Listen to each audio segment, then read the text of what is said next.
ከሽፎ እንዲህ አይነት ኢቪል የሆነ አስተሳሰብ ያላቸው ሰሜኑን ጠላት አድርገው የሚያዩ ባለስልጣናት በስርዓቱ ውስጥ ያሉ መሆኑን ሪኮግናይዝ በማድረግ ጠቅላይ ሚኒስትሩ ለምንድን ነው ይሄን ምልሽ መሰለሽ አንዳንድ የኦሮሞ ኤሊቶች ኢቭን በተቃዋሚ ደረጃ ያሉ እንዲህ አይነት አስተሳሰብ እንደሌለ አድርገው ለማሳየት ይሞክራሉ። ይሄ ስህተት ነው። መስማማት ያለብን ይህ አስተሳሰብ የኦሮሞ ኤሊቶች አስተሳሰብ አይደለም። ይህ አስተሳሰብ በምንም ተአምር የኦሮሞ ህዝብ አስተሳሰብ አይደለም። በኦሮሞ ህዝብ የሚነግዱ ጥቂት ሰዎች ግን አሉ። እነዚህን ሰዎች መታገል ያለብን በጋራ ሁላችንም። ምክንያቱም በእነዚህ ሰዎች ጠባብ አስተሳሰብ ምክንያት ሊመጣ የሚችለው ችግር ሁላችንንም የሚመለከት ነው። ሁላችንንም ችግር ውስጥ የሚከተል። ስለዚህ አንደኛ መካድ የለብንም። ይሄ ችግር የለም። አሁን ታስታውሻለሽ ይሄ የኩሽ አስተሳሰብ የሚባል አዲስ ነገር እየተፈጠረ ነው የሚል ነገር አንድ ጊዜ አንስቼ ብዙ ጫጫታ ነበር። ይሄው አሁን በጣም መላልሶ ጉዳዩ እየተሰማ ነው። ኬንያዎች እያወሩት ነው። ፕሬዚዳንት ኢሳያስ ደጋግመው እያወሩት ነው። ዝም ብሎ አይደለም ሀሳብሉዝ እንዳታረግ አቶ ኢሳያስ ፕሬዚዳንት ኢሳያስ ዝም ብሎ ያሉት ይመስላል። ምክንያቱም አብይ ቅርብ ነበረ ከሱ ጋር ሲያወሩ የነበረውን ነገር ነው ወጥቶ የተናገረው። ምን ብለዋል ፕሬዚዳንቱ? አክቹሊ ኦሮሞን አይመለከትም ብለዋል። የኦሮሞን ህዝብ አይወክልም። እሱ ግን ያለው አስተሳሰብ ኦሮሞንማ የሚል ነው። የኦሮሞ ኤምፓየር መገንባት ነው። የአብይን ዲዛይር ነው የተናገሩት እንጂ የኦሮሞን ህዝብ አይደለም። እውነቱን ለመናገር ያው እኔ ትግርኛ ስለማላዳምጥ ንግግራቸውን አላዳመጥኩትም። እንደዚህ በተለያየ መገናኛ ብዙሃን ሲወራ ነው የሰማሁት። አሁን አንቺን እንደምትዩ ይሄ ጉዳይ የኦሮሞን ህዝብ አይመለከትም ብለው ከሆነ በጣም ጥሩ አባባል ነው። አንዱ ስጋት የነበረው እንደዛ ነው። እንደዛ አድርገው ያዩት ይሆን ወይ የሚል ነው። ነገር ግን እኔ ምንሽ በኢትዮጵያ ጉዳይ ላይ እንደዚህ አይነት ዝርዝር የሆነ ማብራሪያ መስጠታቸውን አልወደውም። አንዱ የአቶ ኢሳያስ ችግር ይሄ ነው። ኢትዮጵያ ልክ እንደሚገዟት ሀገር ሁልጊዜ ንግግር ሲያደርጉ በውስጥ ጉዳይ ገብተው ነው። ኢትዮጵያዊ ደም ስላላቸው ነው። ዞሮ ተገቢ አይደለም። እሳቸው ሌላ ሀገር ነው የሚመሩት። ይሄ የኛ ሀገር ነው፣ የኛ ጉዳይ ነው እና እኛ ነን አስተያየት መስጠት ያለብን በዛ ደረጃ ወርደን እንጂ እሳቸው ዝርዝር ውስጥ እየገቡ አስተያየት መስጠት ያለባቸው አይመስለኝም። እንዲህ አይነቱ አቀራረብ የችግሩ አካል ብዬ ነው የማምነው። ነገር ግን ዝም ብሎ የተናገሩት ነው የሚል እምነት የለኝም። ከጠቅላይ ሚኒስትሩ ጋር ብዙ ጊዜ ተገናኝተዋል፣ ብዙ ነገር አውርተዋል። ከዛ የመነጨ ነው የሚመስለኝ ብዙ ነገር እንደው ምናልባት ወደፊት ብዙ ሚስጥር ሊያወጡ ይችላሉ። ምክንያቱም እንትናቸው ፍቅራቸው የሚያልቅ አይመስልም ነበር። አንቺ ነሽ መሰለኝ ሁለት የሀገር መሪዎች ወንዶች ቀለበት ሲለዋወጡ አይቻላል። በዛ ደረጃ ነበር ፍቅራቸውና ነገሮች ይለወጣሉ ብለው ስላላሰቡ ብዙ ሚስጥር ሰምተው ሊሆን ይችላል። እኔ ከዛ የመነጨ ነው የሚል እምነት አለኝ። ዋናው ቁም ነገር ግን እርግጠኛ አልነበርኩም ይሄን ኮንሴፕት አጠቃላይ የኦሮሞ ኤሊት ወይም ደግሞ የኦሮሞ ችግር አድርገው ያዩታል ወይስ አይደለም የሚለው እንደሱ ካሉ ትልቅ ነገር ነው፣ አንድ ነገር ነው ማለት ነው። ስለዚህ ይሄን ጉዳይ ግን በጥንቃቄ መያዝ አለብን። ዋናው ነገር ምንድነው? ዲናያልም አይሰራም። ይሄን ችግር እንደሌለ ዝም ብሎ መሰረተ ቢስ እንደሆነ አድርጎ ማውራት ሁለቱንም ይሄ ኦሮሞማ የሚለው ፕሮጀክት አለ፣ ሰሜን ጠል የሆነ ሰሜን ነው ችግራችን፣ ሰሜንን ማንኮታኮት አለብን የሚል አስተሳሰብ ያላቸው ቁልፍ ሰዎች አሉ። ይሄን ሪኮግናይዝ ማድረግ ያስፈልጋል። ነገር ግን ችግሩን ደግሞ በጋራ ነው መታገል ያለብን። ይሄ ስለተባለ ችግር ያለበት አሁን ሰሜን ብቻ ነው ማለት አይደለም። ኢትዮጵያ ውስጥ ያለ አካባቢ በአጠቃላይ የችግሩ ሰለባ ነው፣ የችግሩ ተጠቂ ነው። ስለዚህ እንዲህ አይነት ማስተሳሰብ በጋራ ነው መታገል ያለብን የሚለው ላይ ማስመር አለብን እና ሪሊ ባላንሱን ጠብቀን ካልያዝ ነው አደገኛ አካሄድ ነው እና በተለይ አገዛዙ የሚፈልገው ወጥመድ ላይ እንዳንወድቅ መጠንቀቅ አለብን የሚል እምነት አለ። እኔ ልክ ነህ። አሁን ለምሳሌ ቅድም አብሮ ከመስራት ጋር በተያያዘ ነው። ትላንትና ኦሮሞማ የሚለውን ነገር ማንም ሳይሰማው እንደ ኔጌቲቭ እንደ መጥፎ ትርጉም እንዳለው አድርገው በሶሳይቲ ያሰረጹ። ኦሮሞማ ማለት ኦሮሞነት ማለት ነው። ግን ኦሮሞማ የሚባለው ነገር ግን እንደ ሮንግ የሆነ ተርም አድርገው ሶሳይቲው ላይ ሲያጸርጹ የነበሩ ዛሬ የአማራና የትግራይ ህዝብ ለሰርቫይቫሉ አብሮ ይቆም ሲባል ጄኖሳይድ ይፈጸምብህ ነው እያሉ ያሉት። የአማራና የትግራይ ህዝብ አብሮ መቆም ለኦሮሞ ህዝብ ጄኖሳይድ መፈጸሚያ ምክንያት ነው። እንደዛ ተብሎ ሊተረጎም ይችላል። ኦሮሞማ ብለው ትናንትና እነሱ የነገሩን ኢሳያስ አፈወርቂ የአብይ ሀሳብ ነው ኦሮሞማ፣ እሱ ግን የኦሮሞን ህዝብ አይወክልም የሚሉት ኢሳያስ ሲናገሩት ሮንግ የሚሆነው እነሱ ሲናገሩት ራይት የሚሆነው እንዴት ነው? ይሄ እንዴት ሊተረጎም ይችላል? የትግራይና የአማራ ህዝብ ራሱ አብይ አህመድ ሰብሬዋለሁ፣ አፍርሼዋለሁ፣ አጥፍቼዋለሁ የሚለው በድሮን እየጨፈጨፈው ያለው ጄኖሳይድ የተፈጸመበት ያለው በቀየው በቦታው የመኖር መብት የተከለከለው ለህልውናው አብሮ ቢቆም የኦሮሞ ህዝብ ስጋት ሊሆን ይችላል። ይኸው አንደኛ ማንም ኢትዮጵያ ውስጥ ያለ ህዝብ ከጎረቤት ህዝብ ጋር መተባበር መቻል አለበት፣ መልካም ግንኙነት መመስረት አለበት። ስለዚህ የትግራይ ህዝብና የአማራ ህዝብ መተባበር አለበት። ችግሮቹን በሰላማዊ መንገድ በውይይት በድርድር ብቻ ወደሚፈታ አቅጣጫ መሄድ አለበት። ሁለቱን ህዝብ በመከፋፈልና እርስ በርስ በማጋጨት የስልጣን እድሜን ለማራዘም የሚደረገውን ጥረት ማክሸፍ አለበት። ለምን ከህልውናው ጋር የሚጻረር ነገር ስለሆነ ይሄ ለማንም ኢትዮጵያ ውስጥ ላለ ህዝብ አደጋ ተደርጎ መታየት የለበትም፣ ስህተት ነው። ግን ዘሴም ቶክን ለምሳሌ የአማራ ህዝብ ከትግራይ ጋር ብቻ አይደለም የሚዋሰነው፣ ከአፋር ህዝብ ጋር ይዋሰናል። ስለዚህ ከአፋር ህዝብ ጋር ያለውን ግንኙነት ማጠናከር አለበት። ከኦሮሞ ህዝብ ጋር በሰፊው ይዋሰናል። ከኦሮሞ ህዝብ ጋር ያለውን ግንኙነት ማጠናከር አለበት። ማርያማዊት የህዝብ ለህዝቡ ግንኙነት ብቻ እኮ አይደለም። ኢቭን በድርጅት ደረጃ አሁን ቅድም ስናወራ የነበረው እኮ ፋኖ ቲፒኤልኤፍ እና ኦላ ወደ ትብብር እየሄዱ ነው እየተባለ ነው አይደለም የሚወራው። ኦላ እኮ የኦሮሞ ድርጅት ነው። ኦላ አይደለም በኦሮሞ ህዝብ ዘንድ ከፍተኛ ተቀባይነት ያለው ድርጅት ነው። ለምንድን ነው ነጥለን የሰሜን ትብብር አድርገን ጉዳዩ እናያለን? መሬትም ላይ እኮ የሌለ ነገር ነው ይሄ። አገዛዙ ሆን ብሎ ለመከፋፈል የሚፈጥረው ፕሮፓጋንዳ ነው። ለዚህ ነው እዛ ወጥመድ ውስጥ እንዳንወድቅ መጠንቀቅ አለብን። እና ማንም እኔ ነገር ተነስተው የሶማሌ ክልል ህዝብና የኦሮሞ ህዝብ ግንኙነት ይጠናከር ብለው የሁለቱ ክልል ኤሊቶች ቢሰሩ እደግፋለሁ እንጂ አልቃወምም። ስለዚህ የአማራ ህዝብና የትግራይ ህዝብ ግንኙነቴን አጠናክራለሁ፣ ወደ ሰላማዊ መንገድ ወደ ሰላማዊ ግንኙነት ይሄዳለሁ ቢል የሌላው ኢትዮጵያዊ ህዝብ መደገፍ ነው እንጂ ያለበት መቃወም ነው። እንደ ስጋት ማየት የለበትም። አገዛዙ እንደ ስጋት ቢያየው አይደንቀኝም። ለምን እነሱን በመከፋፈል በማጋጨት ይጠቀማለሁ ብሎ የሚያምን ነው። ቢሰጋ ተፈጥሯዊ ነው፣ ተገቢ ነው። አይደንቀኝም ማለት ነው። አገዛዙን አትስጋ ልለው አልችልም። ህዝብ ግን መስጋት የለበትም። አንድ ህዝብ ከሌላ ህዝብ ጋር ተባብሮ ሌላን ህዝብ ለማጥቃት ይጥራልን ብዬ አላምንም። የሚሞክርም ከሆነ ትልቅ ወንጀል ነው የሚሆነው፣ ስህተት ነው። ያ ኦሮ አማራ የሚባል ያልተገባ ጋብቻ መድገም ነው። ስለዚህ እኔ በምንም ተአምር እንደዚህ አይነቱ ግንኙነት ለሌሎች ኢትዮጵያውያን ህዝቦች ስጋት ሆኖ መታየት የለበትም እና ሌሎች ህዝቦችም ይሄን ጉዳይ ተገቢ ባልሆነ መረዳት ውስጥ ገብተው የስርዓቱ መጠቀሚያ እንዳይሆኑ መጠንቀቅ አለባቸው። በምንም ተአምር እንደዛ አይነት ደቡብና ሰሜን የሚል ዲቪዥን መጥቶ በህዝብ ደረጃ ችግር ውስጥ ሊያስገባን አይችልም። ሁሉም ያውቃል፣ ይሄን ጠንቅቆ ያውቃል። አገዛዙ ነው ሊጠቀምበት እየፈለገ እና የነገው እኮ የኛ ፕሮግራም እኮ ይሄን ያሳያል። ማርያም ምን ያህል አሁን ያለው በስልጣን ላይ ያለው አገዛዝ የሁሉም ህዝብ ትሬት እንደሆነ በዚህ በወቅቱ ችግር ማንም እኔ ችግር ውስጥ አይደለሁም የሚል ህዝብ እንደሌለ ነገ የሚመጡ የፖለቲካ ኃይሎች ውክልናቸው እኮ ያሳያል። እና ምናየው ነው የሚሆነው ማለት ነው። ይሄ ፕሮፓጋንዳው የግድ ማድረግ ያለባቸው ነው። ይሄን ባያደርጉ ነው የሚደንቀው። አዎ የተከፈሉት ለዛ ነው። ከህዝብ ለህዝብ ግንኙነት ሳንወጣ በድንበር የሚገናኙ የትግራይ ህዝብና የኤርትራ ህዝብ ቢገናኙ ችግሩ ምንድነው? ምክንያቱም አገዛዙ የሁለቱ ህዝብን ግንኙነት እያወገዘው ነው ያለው። በሌሎቹ ክልሎች ያሉ አንድ አይነት ቋንቋ የሚናገሩ ለምሳሌ የቦረና ኦሮሞ ከኬንያ ኦሮሞ ጋር ወንድምና ወንድም ነው ይባላል። የኢትዮጵያ አፋርና የጅቡቲ አፋርም ወንድምና ወንድም ነው ይላሉ። የኢትዮጵያ ሶማሌና የሶማሌላንድ የሶማሌ ሀገርም ወንድምና ወንድም ነው ይባላል። የትግራይ ህዝብና የኤርትራ ህዝብ መገናኘቱ እንደ ወንጀል የሚታየው ለምንድን ነው? ወንጀል ነው የትግራይ ህዝብና የኤርትራ ህዝብ መገናኘቱ?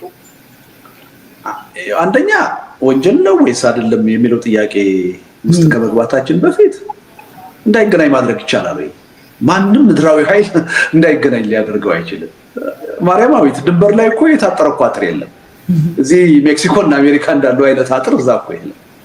ህዝቡ እኮ አብሮ ነው የሚኖረው። አጎትሽ ኤርትራ ውስጥ ሊሆን ይችላል፣ አክስትሽ ትግራይ ውስጥ ልትሆን ትችላለች። በጋብቻ የተሳሰሩ ናቸው፣ በልጅነት የተሳሰሩ ናቸው። አንድ ህዝብ እኮ ነው። ዘመዳማችሁ አብሮ እኮ ለዘመናት የኖረ እኮ ነው። በመሀል የሚገድበው አጥር የለም እና ሪሊ ግንኙነቱን ቢፈልግም ማለት ነው ማንም መንግስት ቢፈልግም ሊያስቀረው አይችልም፣ ሊገድበው አይችልም። እና እኔ ምንም ትርጉም የለውም ይህ አይነቱ አባባል ማለት ነው። ማንም ሊያስቀረው የሚችል አይደለም። አንድ ህዝብ ነው በዛ ደረጃ ያለው። እርግጥ ነው ሁለት ሀገር ሆነናል። ያ የሁለት ሀገርነት ሉዓላዊነት መከበር አለበት። የህብረተሰቡን ግንኙነት ግን ብንፈልግም ማገድ አንችልም። በጭራሽ ዘመዳማች ህብረተሰብ ነው። በመሀሉም አጥር የለም። አብሮ የሚበላ የሚጠጣ አብሮ የሚያዝን የሚያለቅስ ህብረተሰብ ነው ያለው እና ምንም ምልሽ ተገቢ ነው አይደለም ብለንም መነጋገር ያለብን አይመስለኝም። እሺ ወደ ትግራይ ደግሞ እንሂድ። አንድ የጻፍከው ጽሁፍ እኔ በጣም አስደንቆኛል። ቀደምም ብያለሁ። ኦሮማይ የሚል ድሮ ያነበብኩት መጽሐፍ ነበረ። ባይዘው ኦሮማይ የሚል መጽሐፍ ቬሪ ፖፑላር ይተረክ ነበረ ልበል ተተርኳል መሰለኝ። በደንብ 2-3 ጊዜ በኢትዮጵያ ሬዲዮ ተተርኳል። እኛ ልጆቹ ነን። አዎ የበዓሉ ግርማ የጻፈው መጽሐፍ በደርግ ጊዜ ደርግ ጊዜ ነው የተተረከው ራይት? አይ በደርግ ጊዜማ ያው ደርግ የሚፈልገው ነገር ስላልነበረ አልተተረከም። ኢህአዴግ ከመጣ በኋላ ነው የተተረከው። ብቻ በሬዲዮ ሰምቼዋለሁ። እኮ በኢህአዴግ ጊዜ ነው የሰማሽው? ኦኬ ማጆሪቲውን ኢህአዴግ ጊዜ ስለነበርኩኝ መቼ ነው የሰማሁት ብዬ ገርሞኝ ነውና። አዎ በደርግ ጊዜማ እንኳን ሊተረክ ህይወቱን እኮ አጥቶበታል ደራሲ። እንግዲህ ኢህአዴግ እንደገባ ወዲያው ነው የተተረከው። እውነት ነው። እንደዛ ከሆነ ነው የማስታውሰው እንጂ ኢህአዴግ የሚባለውን አላውቀውም። ኢትዮጵያ ውስጥ አልነበርኩም፣ ግን በልጅነት ስሰማው ትዝ ይለኛል። እና ይሄን ጽሁፍ በጣም እኔ አዶን ነው እንዴት አድርጌ እንደምነግርህ አላውቅም። እንዳልኩ ቅድም የፕሮግራማችን መግቢያ ላይ በትግራይ ጦርነት ጊዜ ነው ሞር ቮካል ሆነ ክሎዝ መስማት የጀመርኩት። ከዛ በፊት የኢትዮጵያ ፖለቲካ አላውቅም። ሁለት ፖለቲከኞች ነው ከኢትዮጵያ ውስጥ የማውቀው፣ መለስ ዜናዊና ያንተን ስም ነበር የማውቀው እንጂ አይደናኑ ማች ስለ ኢትዮጵያ በዛን ጊዜ። ግን በዚህ የትግራይ ጦርነት ከመጣ በኋላ በተለይ አብይ አህመድ የሚባለው ሰውዬ ከመጣበት ጊዜ ጀምሮ ኦፕንሊ ኢትዮጵያን በቃ መከታተል ጀመርኩኝ እና ከተጻፉት እስከዛሬ ተጻፉ እና የኛ ሚዲያ የዛሬ ዓመት ወይ የዛሬ 2 ዓመት በጣም ስላደነቀን ስለገረመን ከልባችን ዘመኑ የዓመቱ ድንቅ የፖለቲካ ሰው ብለን አንተን ሪኮግኒሽን ሰጥተንህ ነበርና ስንልም ከልባችን ነው። ይሄንን ሳነብ ባይሰድ ልደቱን ድጋሚ ሁለተኛ የምርጡ የፖለቲካ ሰው ብለን መሾም አለብን አልኩት ለባለቤቴ። በጣም ያስደንቀኝ ይሄ ያነበብኩት ነገርና ወደሱ ከመግባቴ በፊት እንግዲህ ሙሉ ያደረግን ነው ጥያቄያችን የዚህ የሰላሙን ሰላም ይምጣ ጦርነት ይቁም የሚለውን እዚህ ላይ ጨርሰን ማለት ነው። 1 ሰዓት ተኩል እንደሆነ ግን እንዳትረሽ። አዎ ግን አጠር እናደርገዋለን። ስላስደነቀኝ ይሄ ነው እንትን ያልኩት። እንግዲህ ያው አገዛዙ ማጥፋት የማይችለውን ፓወሩን አቢዩዝ እያደረገ ይደመስሳል። ይገርመኛል። ህወሓትን ከምርጫ ቦርድ ደምስሻለሁ አለ፣ ኤርትራን ደግሞ ከሀገር ደምስሻታለሁ አለ። ኤርትራን አላቃትም ብሏል። እና በቃ ሁሉን መደምሰስ የሚችል ነው የሚመስለው። ድሮን እየላከ ህዝብን እንደጨፈጨፈ ሁሉን መደምሰስ ነው የሚችል የሚመስለው። እና እንግዲህ ከፖለቲካ ፓርቲ እውቅና ከልክያለሁ አላውቅም ብሎታል። እና ይህ ለፕሪቶሪያ ስምምነት ምን አይነት አደጋ ያመጣል? ህወሓትን የፕሪቶሪያ ስምምነት ተደራዳሪ የሆነውን ፓርቲውን ከፖለቲካ ፓርቲ እውቅና ነስቻለሁ ይለዋል። እና ይህንን ከፕሪቶሪያ ስምምነት አንጻር ምንድን ነው ሊያመጣ የሚችለው? ጥያቄሽን ፊውቸር አደረግሽው። ኦልሬዲ እኮ አምጥቷል። ወደፊት የሚያመጣው ሳይሆን ያለው ችግር ኦልሬዲ ሰርዞታል ማለት ነው። በነገሮች ላይ የፕሪቶሪያው ስምምነት መሰረዝ እና መፍረስ ከጀመረ ቆይቷል፣ ብዙ ጊዜው ነው። በነገሮች ላይ ጠቅላይ ሚኒስትሩ በተፈረመ ማግስት ነው ደቡብ ሄደው ባደረጉት ንግግር የፕሪቶሪያውን ስምምነት መጀመሪያ የጣሱት። 100% ሀሳባችን ተቀባይነት አግኝቷል፣ አሸንፈናል ብለው ሲናገሩ የፕሪቶሪያውን ስምምነት ጥሰውታል። በአንድ ድርድር አንድ ድርጅት 100% ሊያሸንፍ አይችልም። 100% ካሸንፍ ያለው ካለ ድርድር አይደለም። ስለዚህ በሌሎች ሞራል ላይ የተደረገ ንግግር ነው ይሄ እና ያኔ ነው መጣስ የተጀመረው ገና በማግስቱ በአንድ ቀን ሳይሞላው ማለት ነው። ግን እኮ አልተሳሳተም አቶ ልደቱ። ለምን መሰለህ ተሳሳተው? ዞሮ ስምምነቱ ምን ይላል? መልካም ግንኙነትን የሚጎዳ ንግግር ማድረግ አይቻልም ይላል። እና እሳቸው በማግስቱ ነው እነ ጌታቸው እንደነገሩን ከሆነ ሌሎቹ ከትግራይ የተላኩትን ዴሊጌት ግሩፖችን አስወጥተው በር ዘግተው ብልጽግናና ብልጽግና የተስማሙበት ንግግር ነው እና ዝም ብሎ አይደለም። እንደዛ ሲል ኢቭን ትግራይ የላከቻቸውን ሰዎች ቴክ ኦቨር አድርገው በእነሱ ሳይድ አድርገው ለብልጽግና የሚጠቅመው ስምምነት ስለተደረገ ነው አሸንፈናል። ጦርነቱ ሳይሆን ያሸነፈው ስምምነቱን ነው አሸንፈናል ያለው። ወይል ማርያማዊት እኔ ስምምነቱን በደንብ ነው ብትና አድርጌ ያየሁትና አዎ እርግጥ ነው ብልጽግናን የሚጠቅም ብዙ አንቀጾች አሉት። ደግሞ ብልጽግና የተሸነፈባቸው ብዙ አንቀጾች አሉ። ብልጽግና እኮ ያን ጦርነት አለው ሰማለሁ። ብልጽግና እኮ ያን ጦርነት ያካሄደው ህወሓትን እኮ ለማጥፋት ነው አይደል እንዴ? የፕሪቶሪያው ስምምነት ግን ለህወሓት እውቅና እንዲሰጥ ያስገደደው። ይሄ ትልቅ ሽንፈት እኮ ነው አይደል እንዴ? ጦርነቱን የጀመርሽው ያን ድርጅት ለማጥፋት ነው። ማጥፋት እንደማትችል ገብቶሽ ወይም አውቀሽ ለዛ ድርጅት እውቅና ከሰጠሽ ምኑን ያሸነፍሽው? ይሄ ትልቅ ሽንፈት ነው ማለት ነው። ስለዚህ አንድ አካል ብቻ ያሸነፈበት አይደለም። ሚዛኑን ልናይ እንችላለን። የከሌ ያመዝናል ልንል እንችላለን። ግን ብልጽግና ጠቅላይ ሚኒስትሩ እንዳሉት 100% ያሸነፈበት አይደለም። እንደው እውነቱን ለመናገር ጦርነቱን ከገባበት አጀንዳ አንጻር ካየነው የተሸነፈበት ስምምነት ነው። እንደሱ ብዬ ነው የምወስደው። ምን ነበር አያይዘሽ ያነሳሽው ጥያቄ ከዚህ ጋር? የእውቅና መከልከል ነው። ስለዚህ የፕሪቶሪያ ስምምነት ቆይቷል። እየተሸረሸረ ታስታውሻለሽ፣ ጀነራል ታደሰ ወረደ እዚህ ሂልተን ላይ ተገንጥሎ ሲፈርሙ የፕሪቶሪያ ስምምነት አሁን አብቅቶለታል አክትሟል ብዬ ነበር የተናገርኩት። አንዳንድ ሰዎች ደንግጠው እንዴት በድፍረት እንደዚህ ያልክ ምናምን ያሉ ሰዎች ነበሩ። ለእኔ እንደውም ቆይቷል፣ ይሄኛው ግን በቃ መፍረሱን አረጋግጧል። ምክንያቱም ቲፒኤልኤፍን እንደሌለ የቆጠረ ስምምነት ነው። በሁለት ተዋዋዮች መካከል አንደኛው ተዋዋይ ከሌለ ስምምነቱ የለም። ይሄ በጣም ተራ የሆነ የህግ ሀሁ ነው። ስለዚህ አሁን መንግስት ህወሓት የሚባለውን ድርጅት ከፓርቲነት ሰርዤዋለሁ አላውቀውም ካለ በተዘዋዋሪ አይደለም በቀጥታ የፕሪቶሪያውን ስምምነት ሰርዤዋለሁ አላውቀውም እያለ። ስለዚህ ወደፊት የሚሆን ነገር አይደለም፣ ኦልሬዲ ሆኗል። አሁን የለም የፕሪቶሪያ የሚባል ስምምነት ለሆነ የፒአር ስራ ተብሎ ለዲፕሎማሲ ተብሎ እንዳለ ሊነገር ይችላል እንጂ ተቀብሯል የለም ማለት ነው። እና ወደፊት እንደሚሆን ነገር አድርገሽ አታቅርቡ ማለት ነው። ማለት ያው አክሽኑ ኢፌክቱን አላየነውም ገና በማለት ነው። ይህንን አሳይዘ እንደውም ብልጽግና የተሸነፈበት ነው ብለሃል። ወደ ጽሁፉ ገባለሁ። ሁለት ጥያቄዎች አሉኝ ከማልቃችን በፊት። በቅርቡ ግን አንድ ሚዲያ ላይ ስትናገር የሰማው ነበርና ምን ይላል? ቲፒኤልኤፍ እኮ ስላሸነፈ ነው ብቸኛዋ ክልል ለብልጽግና ያልተንበረከከች ትግራይ ናት፣ እሱም በቲፒኤልኤፍ ምክንያት ነው፣ ቲፒኤልኤፍ አልንበረከከም ስላለ ነው ስትል ምን የሚል ጥያቄ ሰምቼ ነበር። አይደለም ቲፒኤልኤፍ አይደለም የትግራይ ህዝብ ነው፣ የትግራይ ህዝብ ስላሸነፈ ነው። አማራ ክልል ለምሳሌ አሁን በብልጽግና ስር ነው፣ የአማራ ህዝብ ግን ብልጽግናን አይፈልግም።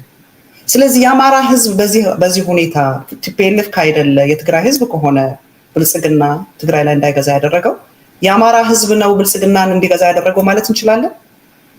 ወይ የመጀመሪያው ላይ ትንሽ ሀሳብ እንለዋወጥ።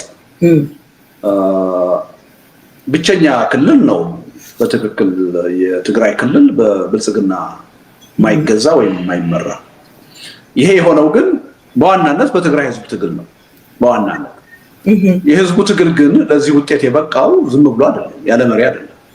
የፈለገውን ያህል ህዝብ ታሪክ ሰሪ ነው ብንል ያለ መሪ ታሪክ ሊሰራ የሚችል ህዝብ የለም። መሪ ምትክ የለውም፣ የግድ ነው፣ አስፈላጊ ነው። ስለዚህ ያን ትግል የመራው ከነድክመቱ ከነችግሩ ህወሓት ነው። ያን ክሬዲቱን ማሳጣት አንችልም። ህወሓት ባይኖር ኖሮ የትግራይ ህዝብ የትኛውንም ያህል ጠንካራ ቢሆን ይሄን አገዛዝ ተቋቁሞ ነፃነቱን አስከብሮ ሊቀጥል የሚችልበት እድል አልነበር። ስለዚህ እንደው ህወሓትን እንዳልነበረና እንደሌላ አድርገው የሚቆጥሩ ሰዎች ስላሉ እሱ ትክክል አይደለም ነው እያልኩ ያለሁት። በዋናነት የህዝቡ ትግል ነው፣ የህዝቡ መስዋዕትነት ነው ለዛ ያበቃ። ያ የህዝብ ትግል ግን ያለ አመራር ደግሞ የተደረገ አይደለም። መሪ ነበር። እነዛ መሪዎች ደካማ ናቸው፣ ጠንካራ ናቸው፣ ሌላ ጥያቄ ነው። በተለይ ህወሓት በአሁኑ ሰዓት ትልቅ ድክመት ውስጥ ነው። በ50 ዓመት ታሪኩ ህወሓት እንዳሁኑ ደካማ ሆኖ አያውቅም። ከነ ድክመቱም ከነ ችግሩም ግን አለኝ የሚለውን ማህበራዊ መሰረት እየመራ ነው ያለው። በትግራይ ውስጥ ቀላል የማይባል ማህበራዊ መሰረት አለ። ስለዚህ ይሄ መካድ የለበትም ነው እያልኩ ያለሁት እንጂ በውጤት ደረጃ እንዲሁ ዝም ብሎ ህወሓት ብቻውን ሊያመጣ አይችልም ህዝብን ሳይዝ ማለት ነው። ስለዚህ የአማራ ትግልን አስተባብሮ መምራት የሚችለው ወደ አማራ ትግል ከመጣን ማቃቱ ነው በብልጽግና የወደቀው። ምን መሰለሽ አሁን ህዝቡ እየታገለ ነው፣ ግን ቢያንስ የትግራይን ያህል በአግባቡ ሊመራው የሚችል ኃይል እስካሁን አላገኘም። ለምን መሰለሽ በተለይ የአማራ ብልጽግና ከህዝቡ ኢንተረስት ፍላጎት ውጪ ከብልጽግና ጋር ነው የቆመው። አሁን ምንድነው የኢህአዴግ አባል ድርጅት ነበሩ አይደለ? ህወሓትም ብአዴንም ህወሓት ሲያፈነግጥ ብአዴን ግን እዛው ባሽከርነት ቀጠለ። ለህዝቡ ጥቅም ሳይሆን ለብልጽግና ጥቅም ነው የቆመው። ከብልጽግና ጥቅም ሆኖ ህዝቡን እየጨፈጨፈ ነው፣ ህዝቡን እያማረረ ነው። ልዩነቱ ይሄ ነው። አሁን ይሄ ኃይል ህዝቡን አይወክልም፣ እኛን አይወክልም ብሎ የአማራ ህዝብ እየታገለ ነው። እውነቱን ለመናገር ከነድክመታቸውም መሪዎችን ተፈጥረዋል። የፋኖን እንቅስቃሴ የምናየው እኮ ያን የህዝብ ትግል ለማስተባበር ለመምራት ከነችግሩ ከነጉድለቱ የዛ አይነት አመራር እየመጣ ነገ ከነገ ወዲያ የአማራ ህዝብ አስፓየር የሚያደርገው በራሱ ጉዳይ ራሱ ወሳኝ እንዲሆን ነው። ስለዚህ የትግራይና የአማራ ነባራዊ ሁኔታ የተለያየ የሆነው ለምንድን ነው? ህዝብም ነፃ ሆኖ እዛ የምናገኘው ትግራይ ከብልጽግና ነፃ የሆነ አመራር ስላለ ብልጽግናን ቻሌንጅ ማድረግ የቻለ አመራር ስላለ፣ አማራ ክልል ስንመጣ ግን ህዝቡ ቻሌንጅ እያደረገ ነው፣ እየታገለ ነው። በተወሰነ ደረጃ የህዝቡን ደግሞ ትግል ለመምራት ጥረት እያደረገ ያለ በቅርብ ጊዜ የተመሰረተ አዲስ ኃይል አለ። ነገር ግን ትግራይ ላይ በደረሰው ሁኔታ ላይ ገና አልደረሰም፣ እየታገለ ነው ያለ። ልዩነቱ ይሄ ነው ማለት ነው። በጣም ትልቅ ወደ ነጥቤ እየመጣልኝ ነው፣ እንዲያው በራስህ አስተካክለህ ያስገባልኝ ነው። ስለዚህ የአማራ ህዝብ የብልጽግናን አገዛዝን እየታገለ መሪ ግን ስለሌለው ሳይፈልግ በግድ በብልጽግና እጅ ውስጥ ወድቋል። መሪ ስለሌለው ሳይሆን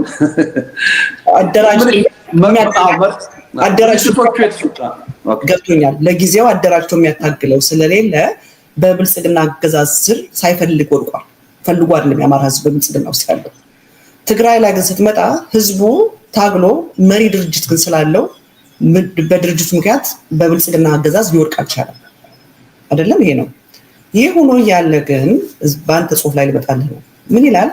የዛሬው ህወሓትን የማጥፋት እርምጃ ከትላንቱ የተለየ የሚያደርገው ድርጊቱ እየተፈጸመ ያለው በአገዛዙ ብቻ ሳይሆን በአንዳንድ የትግራይ ልሂቃን ትብብር ጭምር መሆኑ ነው።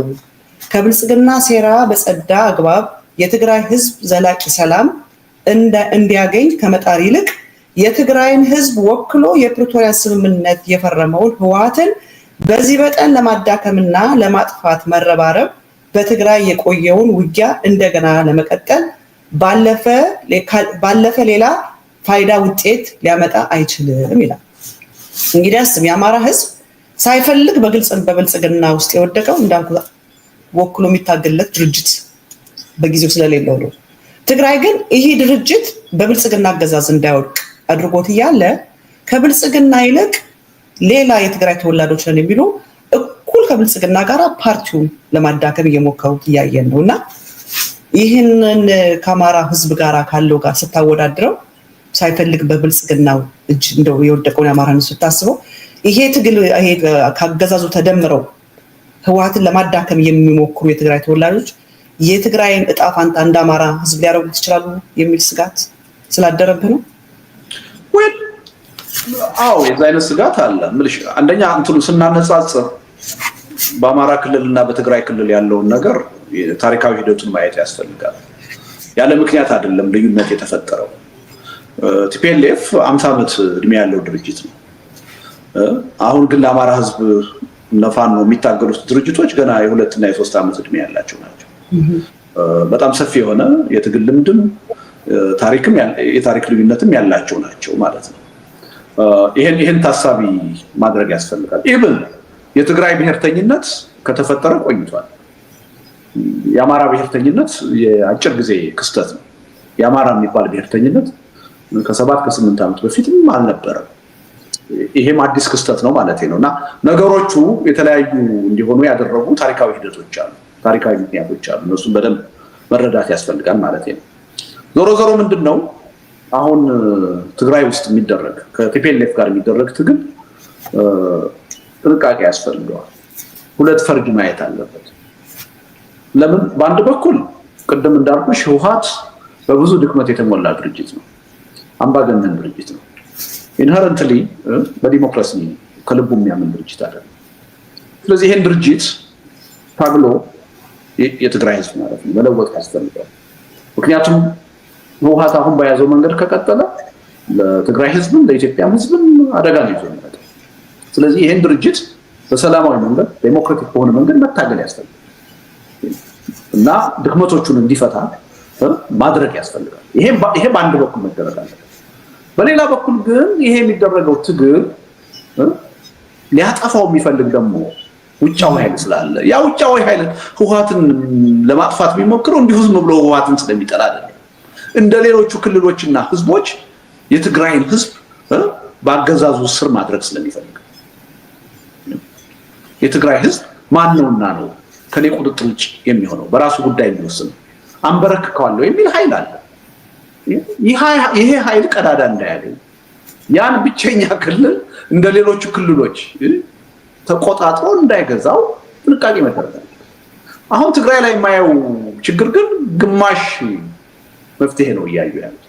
ይሄኛውን ገጽታ ያዩት ትግራይ ውስጥ በአሁኑ ወቅት በህወሓት ውስጥ ያለውን ችግር ለመፍታት የሚደረግ ትግል ሁልጊዜም የብልጽግናን እንቅስቃሴ የረሳ መሆን የለበትም። ይህን ሚዛን በጥንቃቄ ማየት ያስፈልጋል። ምክንያቱም ህወሓትን ለማፍረስ እና የትግራይን ህዝብ ለመቆጣጠር ጥረት የሚያደርግ ከፍተኛ የሆነ የፖለቲካ ኃይል አለ። ብልጽግና እንደ ብልጽግና የፌደራል መንግስቱ ይህን ዓላማው አድርጎ እየሰራ ነው። ስለዚህ ይሄ ፕሮጀክት ትግራይ ላይ እንዳይሰራ ለማድረግ የትግራይ ኤሊት ኃላፊነት አለበት። ከህወሓት ጋር የሚያደርገው ትግል የትግራይን ህዝብ ለዚህ ተጋላጭ እንዳያደርገው ጥንቃቄ መደረግ አለበት። ጊዜው አይደለም። በበቂ ሁኔታ ይሄ ጥንቃቄ ሲደረግ አላይ እንጂ እኔ ትግራይ ውስጥ ያለ የትግራይ ኤሊት ህወሓትን ቢታገል ተገቢ ነው ብዬ ነው ማለት። ህወሓት ችግሩን እንዲፈታ ወደ ዲሞክራሲ እንዲመጣ አሳታፊ እንዲሆን ለህብረተሰቡ ስሜት ፍላጎት እንዲገዛ ቢታገል ተገቢ ነው ብዬ ነው ማለት፣ አስፈላጊ ነው ብዬ ነው ማለት። ይሄ ግን የሌሎች ኃይሎች መጠቀሚያ እንዳይሆንና የትግራይን ህዝብ አደጋ ውስጥ እንዳይከተው ጥንቃቄ መደረግ አለበት።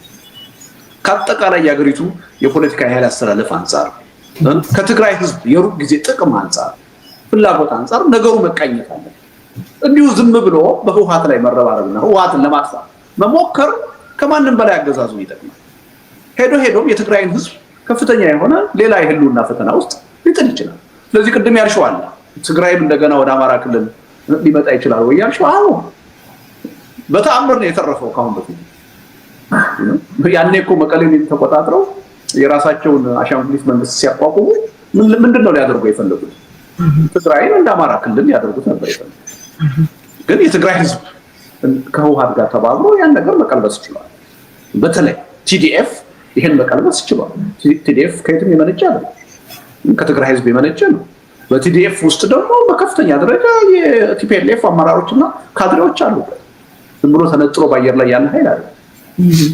ወደሚቀጥለው ጥያቄ አብሬ አያይዘ በሱ ላይ ታዲያ ህወሓት ተዳክሟል ብለሃል ቅድም። እኔም ካንተ ጋር አስማማለሁ። ግን ያንተን ጽሁፍ ደግሞ ሳይ ህወሓት ካለፈው ጦርነት በብዙ ርቀት ብዙ ተዋጊ ኃይል በያዘበት አንዳንድ የቀድሞ ጠላቶቹን ጭምር አጋር ማድረግ በቻለበት ከሙሉ ከበባ ወጥቶ መግቢያ መውጫ ባገኘበት በአሁኑ ወቅት ህወሓትን እንደገና በጦርነት ለማጥፋት የሚደረግ ሙከራ የትም መድረስ የሚችል አይመስለኝም ብለሃል። ታዲያ ህወሓት ከደከመ ከበፊቱ ይልቅ አሁን ሰራዊት አለው፣ ከበፊቱ ይልቅ ጠላቶቹን አጋር እያደረገ ነው፣ መውጫ አለው እና ህወሓት ተዳክሟል ማለት ነው የምንችለው ወይስ ህወሓት ጠንክሯል ነው ማለት የምንችለው? ወል ተነጻጻሪ ነው። አሁን የህወሓትን ጥንካሬና ድክመት ከሚፋለመው ከብልጽግና ኃይል ጥንካሬና ድክመት አንጻር ነው መመዘን ያለብን። ስለዚህ አሁን የተዳከመው ህወሓት ብቻ አይደለም። ከህወሓት ደግሞ በበለጠ ፌደራል መንግስቱ ተዳክሟል። ከጦርነቱ በኋላ በኢኮኖሚ ደቋል። ያኔ በጣም አዳማንት የነበሩ በጣም ኃይለኛ የነበሩ አጋሮችን ሁሉ አጥቷል። ሀገር ውስጥ ያሉ የፖለቲካ ኃይሎችን አጥቷል። የኤርትራን መንግስት ድጋፍ አጥቷል። ስለዚህ ቲፒኤልኤፍ ብቻ ሳይሆን የተዳከመው ከቲፒኤልኤፍ በላይ ፌደራል መንግስቱ ተዳክሟል። አንድ ይሄን መያዝ አለብን። ተነጻጻሪ ነው ነገር። የአንዱ ኃይል ድክመት ከሚፋለመው ኃይል ድክመትና ጥንካሬ አንጻር አነጻጽረን ነው ማየት ያለብን። በራሱ ብቻ አይደለም። አንድ እሱ ነው። ሁለተኛ ቲፒኤልኤፍ ክፍፍል ገጥሞታል። የውስጥ ክፍፍል ገጥሞታል። አንቱ የተባሉ ሁላችንም የምናውቃቸው ሰዎች ከድርጅቱ ተነጥለዋል። በነዛ ሰዎች መነጠል ምክንያትም ደግሞ ከፍተኛ የሚባል በከተማ የሚኖር ምሁር ነው የሚባል ዲያስፖራ በቲፒኤልኤፍ ላይ አጌንስት የቆመ ኃይል ተፈጥሯል። አነስተኛ የሆነም ቢሆን በቁጥር ከቲዲኤፍ ውስጥ ተነጥለው የወጡ ኃይሎች አሉ አሁን አፋር አካባቢ እንቅስቃሴ እያደረጉ ያሉ። ስለዚህ እንዲህ አይነቱ እንቅስቃሴ ያው ህወሓት በከፍተኛ ደረጃ አደጋ የገጠመው መሆኑን ያሳያል። በአንጻሩ ግን ደግሞ ከፕሪቶሪያ ስምምነት በኋላ የተፈጠሩለት እድሎች ምንድናቸው? እነዛ እድሎች ነው። አንደኛ ቅድም እንዳልኩሽ ምንድነው ጠላት ቀንሷል። ትናንትና የገዢው ፓርቲ ወይም የብልጽግና አጋር የነበሩ ቲፒኤልኤፍን ለማጥፋት በተደረገው ዘመቻ ተሳትፎ ያደረጉ ኢትዮጵያኒስት ነኝ የሚሉ ኃይሎች አሁን ከብልጽግና ተለይተዋል። ትናንትና ቲፒኤልኤፍ እንዲጠፋ ጥረት ያደረጉ አጋዥ የነበሩ የአማራ ኃይሎች ከብልጽግና መነጠላቸው ብቻ አይደለም፣ እንዳውም ከህወሓትም ጋር አብረው ለመስራት እያሰቡ እንደሆነ እየሰማል። ይሄ ቀላል ነገር አይደለም። ትናንት የኤርትራ መንግስት በሙሉ ኃይሉ ከብልጽግና ጋር ቆሞ ነው ትግራይ ላይ ጭፍጨፋ የፈጠረው። አሁን ኢሳያስ ከብልጽግና ጋር መጣላት ብቻ አይደለም፣ መነጠል ብቻ አይደለም፣ ከህወሓት ጋር ግንኙነት መመስረት እየጀመረ እንደሆነ እየሰማ። ይሄ ትልቅ ለውጥ ነው፣ የተለየ ለውጥ ነው። ሱዳን ላይ የነበረው ሁኔታ በጣም አስቸጋሪ ነበር፣ ከበባውን ያጠናከረ ነበር። አሁን የሱዳን ውስጣዊ ሁኔታ ተለውጧል እና አሁን ህወሓት በከበባ ውስጥ ነው ማለት አንችልም። ከከበባ ውጭ የሆነበት ሁኔታ ተፈጥሯል። ጠላቶቹ ወይም ደግሞ ተቀናቃኞቹ ተቀንሰዋል። ቀላል አይደለም እና ይሄን ሁሉ ነገር አገናዝበን ማየት አለብን እና ከተዳከመ ታዲያ ለምንድን ነው እንደዚህ የሆነ የሚለው ነገር በንጽጽር ከብልጽግና ጋር ማየት አለብን ማለት ነው እንጂ የህወሓት መዳከም የውስጥ ክፍፍል ሪሊ ምናልባት ከ93 ዓመተ ምህረት በኋላ የታየ ትልቅ ክፍፍል 93 እናቶ ገብሩ የተነጠሉበት ትልቅ ክስተት ነበር። ከዛ በኋላ ይሄ ደግሞ ከፍተኛ የሆነ ክስተት ህወሓት አሉ የሚባሉ አሳቢ የነበሩ አይዲዮሎጂውን በደንብ የተገነዘቡ አርቲኩሌት ማድረግ የሚችሉ አመራሮቹ አሁን ግማሾቹ ጡረታ ወጥተዋል፣ ግማሾቹ አርፎ ተቀምጠዋል፣ ግማሾቹ በስደት ነው ያሉት፣ ግማሾቹ ሞተዋል በጦርነቱ ሂደት። ስለዚህ አሁን ያለው አመራር በጣም ድክመት ያለበት አመራር ነው። ግን ያ ድክመት ተነጻጻሪ በንጽጽር ስናየው ግን ከፕሪቶሪያው ስምምነት በፊትና በኋላ ህወሓትን ካየነው ቨርሰስ ቱ ብልጽግና ፓርቲ የተሻለ አድቫንቴጅ እንደውም አለው። በሰራዊቱ ብዛት በአካባቢው ሁኔታ የተለወጡ ነገሮች አሉት እና ይሄን መንግስት ይሄን ኃይል የህወሓት ኃይል ትናንትና ማጥፋት አልተቻለም። ዛሬም እንደዚህ አይነት ሁኔታዎች በተፈጠሩበት ሁኔታ ማጥፋት አይቻልም። ስለዚህ አጠፋዋለሁ ብሎ አሁን እንደገና ወደ ሌላ የጦርነት እንቅስቃሴ ውስጥ መግባት ካለፈው አለመማር ነው፣ ከውድቀት አለመማር ነው። ትልቅ ስህተት ነው። የመጨረሻ ሁለት ጥያቄዎች እዚህ ላይ ምን ይላል እንግዲህ ታዲያ ይሄ አሁን ያለው አመራር የተዳከመበት የራሱ የአመራሩ ድክመት ነው፣ የአቅም ማጣት ነው፣ ስትራቴጂክ ሊደርሺፕ ፌሊየር አለብን ይላሉ።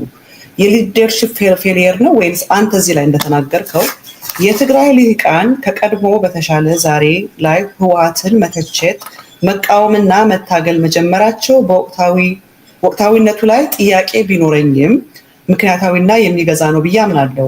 ምክንያቱም የዛሬው ህወሓት በመጥፎ የታሪክ አጋጣሚ የ50 ዓመት የህወሓት ጥፋቶችና ድክመቶችን ሁሉ ሰብስቦ ለመሸከም የተገደለ እድለቢስ አመራር ጭምር በመሆኑ የተገደደ እድለቢስ አመራር ጭምር በመሆኑ በብዙ መዋቅራዊ ችግሮችና ድክመቶች የታጨቀ ድርጅት ነው ይላል።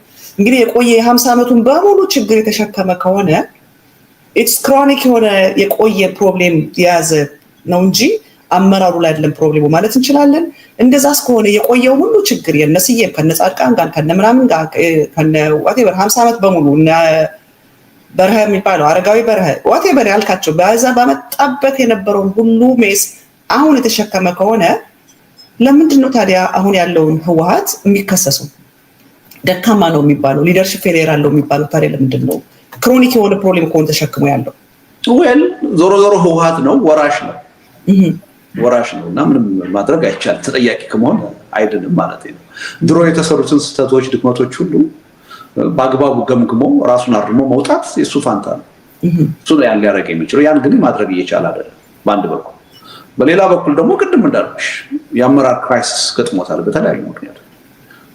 ራሱን ገምግሞ ስትራቴጂክ የሆነ አመራር የለኝም በዚህ ረገድ ተዳክሜያለሁ ብሏል። እውነታ ነው ይሄ። እውነቱን መቀበላቸው አፕሪሼት መደረግ አለበት። ግን ከመፍትሄ አንጻር የተጨበጠ ስራ እየሰሩ አይደለም እና ይሄ በጣም ደካማ ሆነው እንዲቀጥሉ አድርጓቸው እና ይሄን በደንብ ይሄ ስትራቴጂክ ሊደርሺፕ ችግር አለብኝ ካለ ስትራቴጂክ የሆነ ውሳኔዎችን መወሰን አለበት። እስካሁን ድረስ ያራመድኳቸው አቋሞች፣ ፖሊሲዎች የታደረሱ ትክክል ነበሩ ወይ? ለትግራይ ህዝብ ምን አመጡለት? ለኢትዮጵያ ህዝብ ምን አስተዋጽኦ አደረጉ ብሎ ራሱ መገምገም አለበት። ከዚህ ሁሉ ሂደት በኋላ ለምንድን ነው ጠላት ያበዛሁት? ለምንድን ነው ብዙ ወዳጅ የሌለኝ? ለምንድን ነው ለዚህ አይነት ጄኖሳይድ ጦርነት የተጋለጡት የሚለውን ነገር ሁሉ መመርመር አለበት።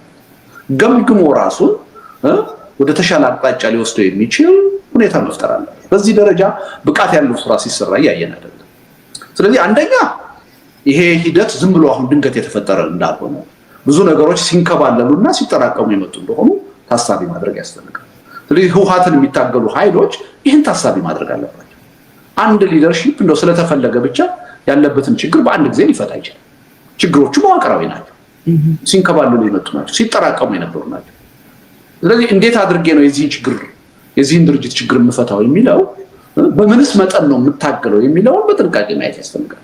ይህን ጥንቃቄ ላይ ልክ በቃ የህወሓት ችግር አሁን በነደብረጽዮን ጊዜ ብቻ እንደተጀመረ አድርጎ የማየት ችግር ያለው እንደዛ አይደለም። ከ1968 ጀምሮ ከምስረታው ጀምሮ እየተንከባለሉ የመጡ ችግሮች ናቸው። አሁን ተሰሚ ይሆናል ትህነግ ምናምን ብለው ሲጠሩት ተሰሚ ይሆናል አይደል? እንደዚህ ነው የመገንጠል ዓላማ ነው የሚያራምደው፣ የአማራ ህዝብ ጠላት ነው ምናምን ሲሉ ተሰሚ ይሆናል። የሚጠቅሱት 1968 የነበረውን ማንፌስቶ ነው። ስለዚህ እነዚህ ሁሉ ችግሮች በሂደት እየተጠራቀሙ እየተከማቹ የመጡ ጉዳዮች ናቸው እንጂ ህወሓት እንዲሁ በአንድ ጊዜ ወደ ድክመት የመጣ ድርጅት አይደለም። መዳከም ከጀመረ ረጅም ጊዜ ሆኖታል። ለምሳሌ 1993 ላይ የተፈጠረውን ክፍፍል ካየን በጣም አዳክሞታል። ከ1993 በፊት በኮሌክቲቭ ዲሲሽን ነበር የሚመራው፣ ውስጣዊ ዲሞክራሲ ነበር። ከ93 በኋላ ግን ያ የኮሌክቲቭ ሊደርሺፕ ቀርቶ ግለሰባዊ የሆነ የበላይነት እየተፈጠረ ነው የመጣው እና ድርጅታዊ አቅሙም እየደከመ ነው የመጣው። እሱ ብቻ አይደለም። ጎሬላ ፋይተር ስትሆኝ የታጋይ ስሜት ውስጥ ነው የምትሆኙ፣ ሰልፍለስ ነው የምትሆኙ። ኋላ መንግስት ሲኮን ግን ኮራፕሽን የሚያመጣው ችግር አለ፣ የላይፍ ስታይል ለውጡ የሚያመጣው ችግር አለ። የዛ ሁሉ ሰለባ ነው ቲፒኤልኤፍ፣ ቀላል አይደለም። ስለዚህ እነዚህን ሁሉ ነገሮች በደንብ አገናዝቦ ችግሩን በዘላቂነት ሊፈታ የሚችል ስራ መስራት እየቻለ ነው ወይ ካልሽኝ እየቻለ አይደለም። ግን ያም ሆኖ ኢትዮጵያ ውስጥ አሁን ካለ የፖለቲካ ድርጅቶች አሁን 11ንም ክልል ካየሽ አሁንም ከነድክመቱ ከነችግሩ ትንሽ ነፍስ ያለው ድርጅት ያለው እዛው ትግራይ ነው። ህወሓት ችግር አለብኝ ብሎ ራሱን የሚገመግም ጉባኤ የሚያካሄድ የለም እኮ የለም። አንዱ ሌላውን የሚተችበት የለም እኮ። በአንድ አመራር በአንድ ግለሰብ ሁሉም የሚመራበት ለአንድ ግለሰብ የተንበረከከ ኃይል ነው ያለው። ስለዚህ ከነችግሩም ከነድክመቱም ያ ትግራይ ላይ ያለው ሁኔታ በአንጻራዊነት እኮ የተሻለ ነው። ይገርመኛል። አሁን ልክ ትልቅ ችግር ያለው ህወሓት ላይ ብቻ አለው። ህወሓት ተጠራርጎ ከምድረገጽ ቢጠፋ የኢትዮጵያ ችግር እንደሚጠፋ አድርገው የሚያስቡ ሰዎች አሉ። የችግራችን አካል ወይም ብቸኛ ምንጭ ህወሓት እኮ ቢሆን ኖሮ ይሄው 7 ዓመት እኮ ሆነው ከብልጽግና ከተለየ። ብልጽግና እኮ ችግራችንን ሲፈታ እናይ ነበር አይደል እንዴ? ግን አሁን ትግራይ ማነው? ህወሓት የኢትዮጵያ መንግስት አይደለም፣ የአንድ ክልል ፓርቲ ነው። አሁን በየዕለቱ ህይወታችንን የሚወስነው 4 ኪሎ የተቀመጠው የብልጽግና ፓርቲ ነው። ግን አንዳንዶቹ ሰዎች ስቲል በቃ ዋናው የችግራችን ምንጭ ቲፒኤልኤፍ አድርገው ነው። አሁንም ቲፒኤልኤፍ ቢጠፋ የኢትዮጵያ ችግር በእኖ እንደሚጠፋ አድርገው ነው የሚያስቡት። ይሄ በጣም ግልብነት ነው፣ የተሳሳተ አመለካከት። ስለዚህ ሁለተኛ የመብት ጉዳይ የሚባል ነገር አለ። ከወደደም ተጠላም ህወሓትም ከነችግሩ የሚያምንበት የህብረተሰብ ክፍል አለ። ቀላል የማይባል ማህበራዊ መሰረት ትግራይ ውስጥ አለ። ያ ህዝብ ኢትዮጵያዊ ህዝብ ነው፣ መብት አለው እንደሁላችን። ቲፒኤልኤፍን ከፈለገ ይዞት ሊቀጥል ይችላል፣ መብቱ ነው። የዛን ህዝብ መብት ማክበር ካለብን ለምንድን ነው ድርጅቱን ህወሓትን በዚህ መጠን ለማፍረስ የምንረባረበው? ትክክል አይደለም። በሰው መብት ነው ጣልቃ እየገባን ያለው። በተለይ ህወሓት ባለቤት እኮ አለው አይደል? ባለቤቶቹ አባላቶቹ ናቸው፣ ካድሬዎቹ ናቸው። አይጠቅመንም መፍረስ አለበት ካሉ እነሱ ናቸው ማፍረስ ያለባቸው። እኛ መተቸት እንችላለን፣ አስተሳሰቡን መታገል እንችላለን። እሱን የማፍረስ መብት ግን የለንም። ይሄን ማወቅ አለብን። ባለቤት አለ። ባለቤቶቹ አባላቶቹ ናቸው፣ ካድሬዎቹ ናቸው። ግን አሁን ስታይ ምንድነው ትግራይም ውስጥ አለው የሚለው ተቃዋሚ፣ ኢትዮጵያ ውስጥም አለው የሚለው መንግስት፣ ኢቭን ሌላው ተቃዋሚ ርብርቡ ቲፒኤልኤፍን ማጥፋት ነው። በአደባባይ ወጥቶ ቲፒኤልኤፍ መጥፋት አለበት። ለምንድነው ግን ለምንድነው ቲፒኤልኤፍ መጥፋትን እንደምታርገው? እሱ ሰፊ ትንታኔ ይጠይቃል። ማርያማዊት ሌላ ጊዜ እንነጋገርበታለን። እሺ ስለ አያያዘ ግን የመጨረሻ መዝጊያዬ 2 ጥያቄ ነበር ያለኝ አልኩ። እነ ጌታቸው ደግሞ በአንጻሩ ብልጽግናን የሚሸጥ ሌላ ፓርቲ እያቋቋሙ ነው። አሁን ቅድም ምናልክ ትነግነው ምናምን ብለው የመገንጠል ሀሳብ ያለው ነው ይላሉ አልክ። ሚሪያንቅህ ፋራ መሬት እኔ ፋራ ነው የሚለው የሃራ መሬት ነው የሚሉት እኔ ፋራ መሬት ነው የሚለው። ፋራ መሬት ላይ የተቀመጡ በቁጥር በርከት ያሉ ህወሓት ትግራይን ከኢትዮጵያ ጋር ያስቀጥላት ነው፣ በኢትዮጵያዊነት ያምናል። ስለዚህ አገረ ትግራይ እንድትሆን እንፈልጋለን የሚሉ ኃይሎች ናቸው እንግዲህ አፋር ላይ ተቀምጠው ከብልጽግና ጋር ሁሉ ትግራይን ለማስገንጠል እየሰሩ ያሉት ማለት ነው። የነጌታቸውን ፓርቲ ደግሞ ሰምተህ ከሆነ እንደውም ዛሬ ነው ትናንትና ትዊት ያደረገው ስምረተ ኢትዮጵያ ይላል። የነሱ ፓርቲ የኢትዮጵያን ስምረት በቃ ኢትዮጵያን የሚያስቀጥል ኢትዮጵያን የሚያስኬድ በኢትዮጵያዊነት የሚቀጥል ፓርቲ እንደሆነ አድርገው ነው። ያ ፋራ መሬት ላይ ግን ተቀምጦ ያለው ኃይል ግን የነጌታቸው ነው። ደጋፊዎቻቸውን ወጥተው እነጌታቸውን እየደገፉ አብይን ሲቃወማሉ ሲሉ ትሰማቸዋለን። አብይና እነጌታቸው ግን አብረው እየሰሩ ነውና የነጌታቸውን ፓርቲ ከትግራይ ጋር ስታዩ እንዳጠር አድርገህ ብትመልስልኝ እንዴት ታየዋለህ? የነጌታቸውን ፓርቲ ለብልጽግና ከሚያደርገው ለብልጽግና ካለው ታማኝነት ለብልጽግና ትናንትና እንኳን ሱዳን ድረስ ተልኮ ሄዷል። ቤዚክሊ የብልጽግና ባለስልጣን ነውና የነጌታቸው ፓርቲ ከብልጽግና የነጻ ኢንዲፔንደንት የሆነ የትግራይ ፓርቲ ነው ብለህ ታያለህ? በእናንተስ በዚህ በሚደረገው በቅዳሜው የነሱ ፓርቲ ተጋብዟል? መዝጊያችን ነው ይሄ። አልጋበዝ ነው። ኦኬ ምክንያቱም አሁን ትርጉም አለው ብለን አልወሰድንም። ምክንያቱም የብልጽግናን አቋም እያራመደ ያለ ኃይል ነው። ገና በመቋቋም ያለ ኃይል ነው። ነገ ከነገ ወዲያም ትርጉም ያለው የፖለቲካ ተጽዕኖ ይኖረዋል ብለን አላምንም። ቅድም እንዳልኩሽ እንኳንስ እነሱን ብዙ ዓመት በፖለቲካ ሂደት ውስጥ የነበሩ ፓርቲዎችንም ሁሉንም አልጋበዝንም። አሁን መሰረታዊ የሆነ ማህበራዊ መሰረት ያላቸው በተጨባጭ ተጽዕኖ ፈጣሪ የሆኑትን ነው የጋበዝነው እና የነጌታቸውን ፓርቲ በዛ ደረጃ የምናየው አይደለም። አሁን ከብልጽግና ይለያል የነሱ ፓርቲ ልመጣልሽ ነው የምልሽ። እኔ እንደው ትንሽ መለስ ብዬ ለማየት ጌታቸው በትግራይ በህወሓት ውስጥ ችግር አለ፣ ይህን ችግር ለመፍታት እየታገልን ነው ሲል ትንሽ ተስፋ አድርጌ ነበር።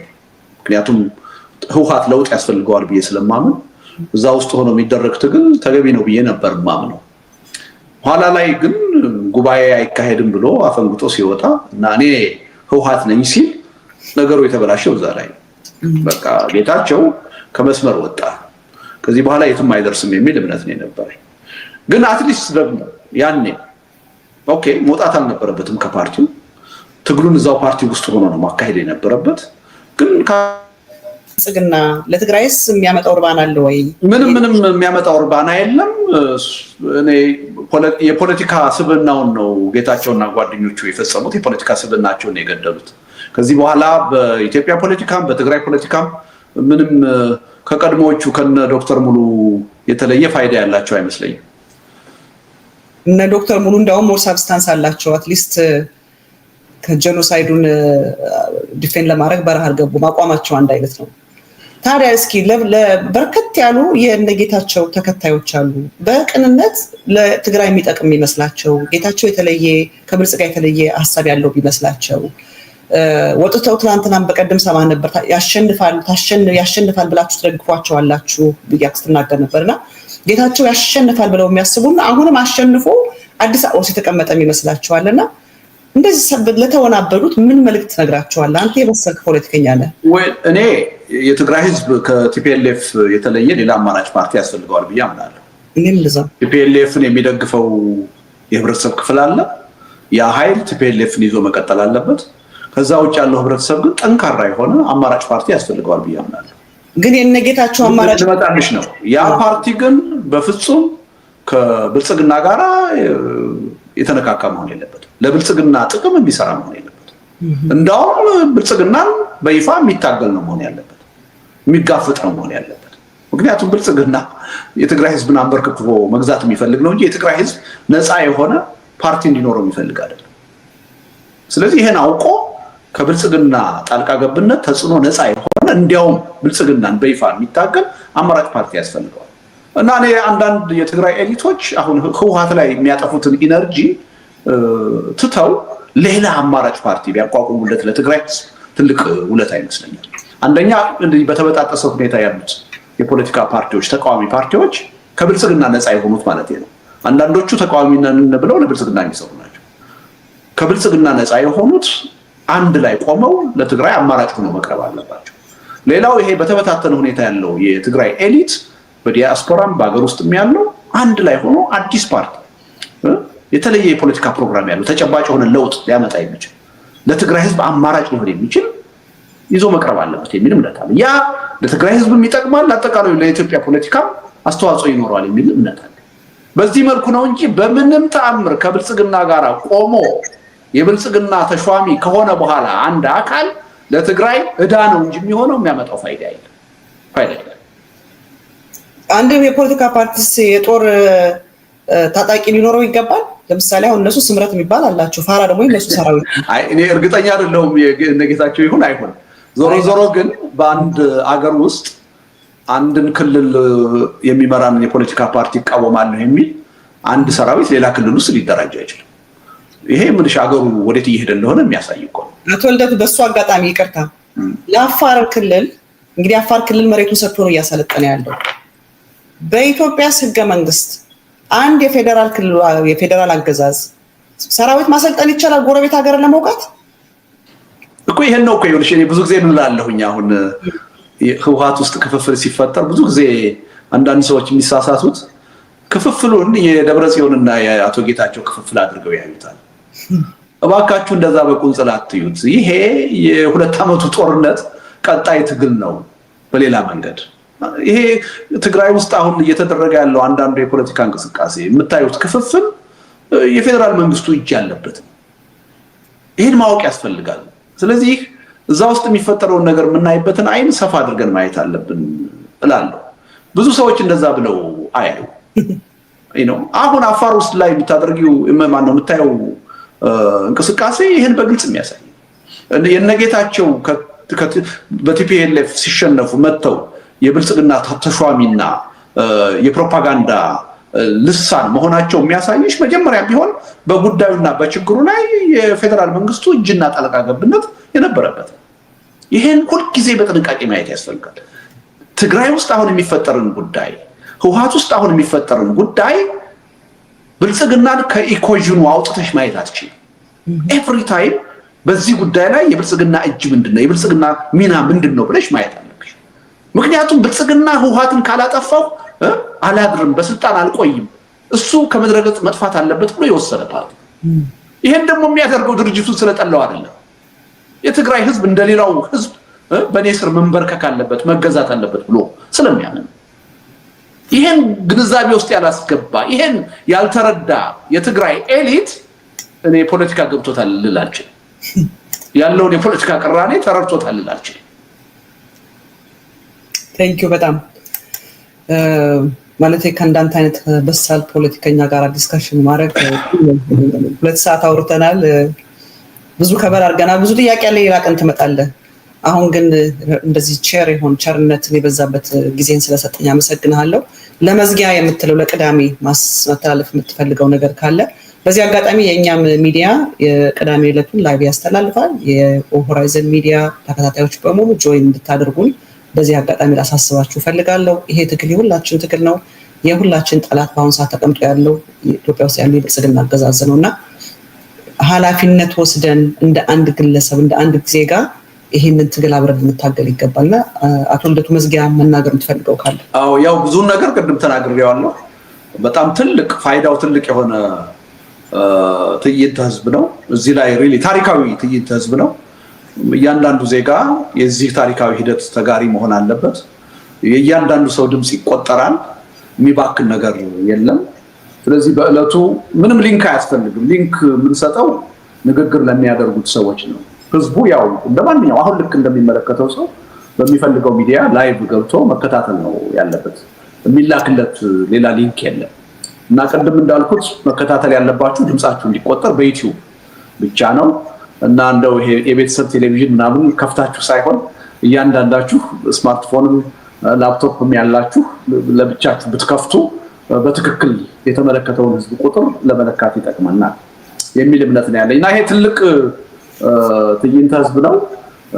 ተሳትፏችሁን አሳዩ። እንዲሁ ዝም ብሎ ማንፈልገው መንግስት ምንቃወመው መንግስት ነው ስልጣን ላይ ያለው ማለት በቃላት ደረጃ የትም አያደርሰን።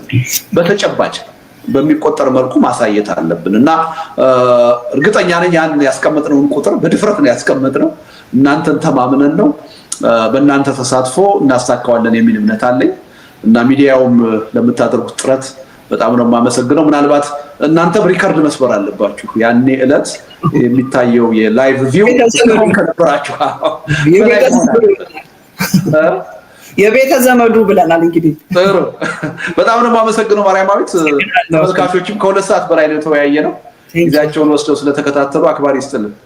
ቴንኪዩ። በጣም ጥሩ ፕሮግራም የነበረን አመሰግናለሁ።